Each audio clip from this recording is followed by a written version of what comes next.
குழந்தை எனக்கு பிறந்ததில்ல, ஒரு ஏஐ ரோபோக்கு பிறந்தது, இது எப்படி என் குழந்தையா மாறும் அப்படின்னு புருஷன் பொண்டாட்டிக்குள்ள சண்டை வரத்துக்கும் வாய்ப்பு இருக்கு. என்னதான் அவங்க ஒத்துக்கிட்டு வந்து குழந்தைய ஏஐ மூலியமா குழந்தைய பெத்துக்கிட்டு போனாலும் இந்த மாதிரி பிரச்சனைகளை வரத்துக்கும் வாய்ப்பு இருக்கு. இது ரைட்டா ராங்கா? இந்த கமெண்ட்டை தயவு செய்து மறக்காம எனக்கு கமெண்ட்ல தெரிவிங்க. இந்த ப்ரொசஸ் இந்த எல்லாம் டிசைட் பண்ணி குழந்தைய பெற்று கையில் கொடுக்குறது சிஸ்டம் அது நல்லதா கெட்டதா, இல்லை அவங்க வாழ்க்கையே அது வந்து பிரச்சனைக்கு உண்டாக்குமா அப்படின்றத தயவுசெய்து கமெண்ட்டில் போட்டுருங்க.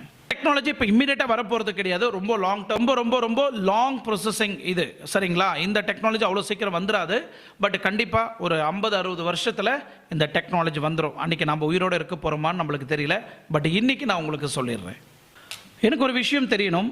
இது வரைக்கும் குழந்தை நம்மளுக்கு பிறக்குமா, நம்மளுக்கு குழந்தை கிடைக்குமான்னு காத்துட்டு இருந்த தருணம் போய் ஒரு கம்ப்யூட்டர் டிசைட் பண்ணுது ஒரு கோடு மூலிமா இந்த குழந்தை இப்படி தான்